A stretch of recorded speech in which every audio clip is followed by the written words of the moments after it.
स्वागत ओडिशा सरकार भाषा साहित्य और संस्कृति विभाग सौजन्य अनुष्ठित अभिनव भारतीय चलचित्र जनक प्रमोद पति 93तम जन्मवार्षिकी समारोह अवसर में सुविदित चलचित्र धनुवेद नागेन कुमार बारिक को प्रमोद पड़ी चलचित्र सम्मान प्रदान करा चलचित्र समृद्धि तथा क्रम विकास रे योगदान सह भारतीय चलचित्र जगत रे 60 वर्षर अवदान तथा जीवनव्यापी साधना पाई से सम्मानित होइछन्ति। सम्मानित हेबा पर निज जीवन में क्यारियर विषय कहू कहू कांदी पकाइथिले श्री बारिक। भारतीय चलचित्र प्रति उल्लेखनीय अवदान पाई प्रमोद पति चलचित्र सम्मान 2025 रे सम्मानित हेले प्रवीण चलचित्र ध्वनि संयोजक नगेन कुमार बारिक। अभिनव भारतीय चलचित्र जनक प्रमोद पति 93तम जन्मवार्षिकी समारोह अवसर में 15 तारीख संध्यारे भुवनेश्वर बुद्ध मंदिर ठारे श्री बारिक को एही सम्मान रे सम्मानित करा जायछि। 1974 मसीहारे भद्रक कॉलेज रु ए पास करिबा परे बेंगलोर टेलीकॉम इंजीनियर रे पाठ पढ़िथिले श्री नगेन कुमार बारिक। परे भारत सरकार को ministry of broadcasting film division रे चाकरी छाड़ी निज अंचल रे ओडिया फिल्म रे काम करिबा पई तांको बाध्य करिथिले डॉक्टर हरेकृष्ण महताब। एहा परे से ओडिशा आसीबा परे कलिंग स्टूडियो रे काम करिबा और तांकरी दिग्दर्शन रे आगु को जाई विभिन्न भाषा रे प्राय 25 वर्ष मध्य रे विभिन्न प्रकार व्यक्ति मानक सह काम करिथिले।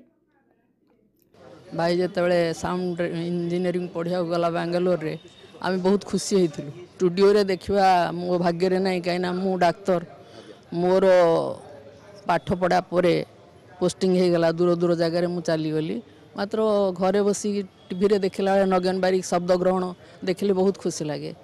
जने सरल निडांबर निष्ठापर व्यक्ति भावे ओडिया बंगला हिंदी मणिपुरी और आसामीय चलचित्र जगत रे रहिछंती सुपरिचित। बहुत लंबा कैरियर भितर मते अनेक गुडे अवार्ड मिली किंतु आज मते एटा गोटे अवार्ड तो नुह से गोटे जो सम्मान कहउचंती एटा गोटे सेंड अप पार्टी बोली धरा जाऊ मु याकू गोटे सेंड अप पार्टी बोली धरुची कहीं मु सक्रिय भाव में फिल्म मेकिंग रे नाही कि सम्मानटा मते मिलिबा एटा को मो दीर्घ दिन परिश्रम फल बा रेकग्निशन बोली मु भाबुची एवं विनम्रतार सहित ग्रहण करिछि। राज्य अर्थ आयोगर प्रक्तान अध्यक्ष डॉक्टर रविनारायण सेनापति अध्यक्षतार अनुष्ठित होइथिबा एही उत्सव को मुख्य अतिथि भावे उद्घाटन करथिले एकाम्र विधायक बाबू सिंह। अन्यमानंक मध्यरे भारतीय फिल्म सेशन पूर्वतन आंचलिक मुख्य गोपालकृष्ण महापात्र चलचित्र निर्माता घनश्याम महापात्र प्रमोद पति ट्रस्ट अध्यक्ष श्यामसुंदर महापात्र संपादक गोलोक बिहारी सिंह सुभाष चंद्र रथों समेत अन्य व्यक्ति विशेष उपस्थित रही प्रमोद पति स्मृतिचारण करथिले।